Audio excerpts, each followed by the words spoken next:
पाहूया आज आपण व्हॉइस. काय पाहूया? व्हॉइस म्हणजे मराठीमध्ये आपण त्याला काय म्हणतोय? प्रयोग म्हणतो. काय म्हणतो? मराठीमध्ये प्रयोग करा असं आपण सांगतो. ऍक्टिव्ह व्हॉइस, दुसरा सांगितला पॅसिव्ह व्हॉइस. काय सांगितलं? Passive voice. हे बघा, जे आपण शिकतो ते एकमेकांच्या आधारावर असतं. एकमेकांचा हात पकडून चालतं. ज्यावेळेस आपल्याला voice active voice passive voice करायचंय त्यावेळेस आपल्याला मेन मुद्दा म्हणजे सुरुवातीला आपण पाहिलेला टेस्ट हा फार महत्वाचा आहे. काय महत्वाचा आहे? टेस्ट. टेस्ट म्हणजे काय? काळ. आणि टेस्टचे किती प्रकार आहेत? मेन मेन मुख्य प्रकार 3 आणि मग त्याचे उपप्रकार मिळून 12 आहेत. राईट.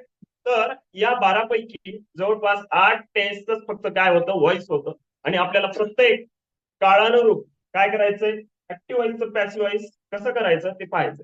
लक्षात आलं का? आता बघा, रामचीज रावणा बोलवतो. रामाला आणि रावणाला काही सोडले आपण, म्हणून वाक्य घ्या.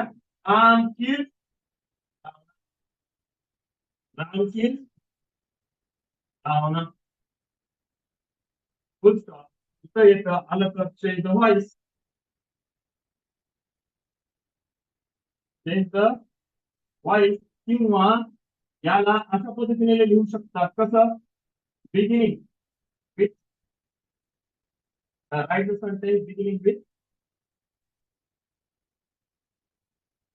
Right the sentence.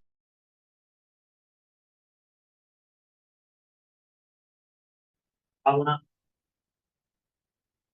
एवढंही मोठं येत नाही, याला अजून शॉर्टकट मिळू शकतो. सुरुवातीला काय करा म्हणाले? कशानं सुरुवात करा म्हणाले? भावनानं सुरुवात करा म्हणाले. असं तरी नाहीतर वरचं तरी येईल, नाहीतर थोडंसं अजून बदल. ओके. आता राम काय आहे सांगा? सब्जेक्ट व भीमन काय म्हणा? हा, आणि Ravana S plus V1 plus O. हे कशाचं कोणत्या टेस्टचं आहे? सूत्र फॉर्म्युला आहे. Very nice. Simple present. आता थोड्या वेळ तुम्ही पाहिलं ते लक्षात ठेवलं, चांगली गोष्ट आहे. सिंपल प्रेझेंट याच पद्धतीनं परीक्षेत सुद्धा आठवण. राईट. सर, तुमची रेल्वे तयार आहे का? हो, तयार आहे. ही एक आहे यस V1 ओ. ते अशी रेल्वे आहे. यस V1 आणि हो, इकडे चाल. राईट. आपल्याला आता कुणीकडे पाठवायची? परतीचा मार्ग. आलं त्या दिशेला निघून जाय माय म्हणायचं. जात असताना एकटी जाईल काय? कोणता तरी डबा घेऊन जातीच. काय ते ऑब्जेक्ट पहिल्यांदा येते. आता बघा, हे कोणता काळ आहे? प्रेझेंट आहे. सिंपल प्रेझेंट आहे. याचा आपल्याला अर्थ न बदलता ज्यावेळेस रूपांतर करायचंय त्यावेळेस प्रेझेंट टेन्स मध्ये आपण हेल्पिंग वर्ब कोणते घेतो? आणि आर. लक्षात आले का?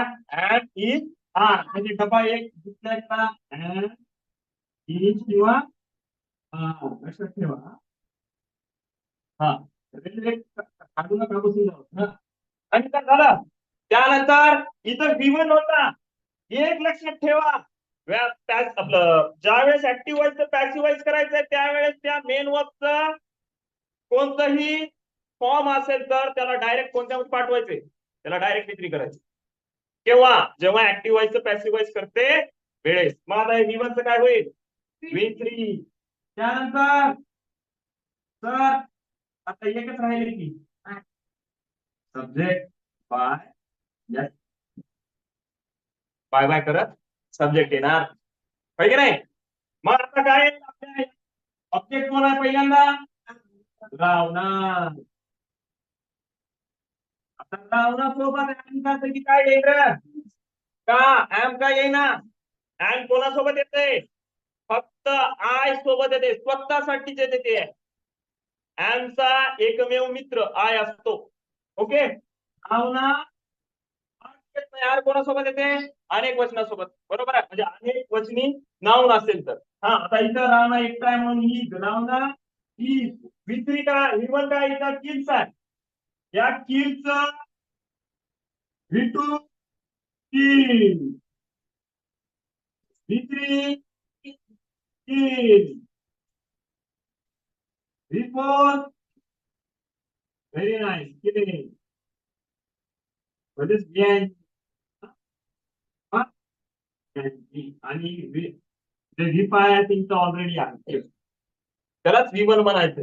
V1 आणि V5 एकच राहते, फक्त S लागले V5. आता V1 समजायचं. हा राव नाही V3 काय आताच पाहिलं होतं.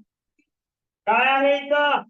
कील्ड आहे. काय आहे म्हणजे इथं काय आहे V3 कील्ड. त्यानंतर बाय आणि नंतर सब्जेक्ट काय हो?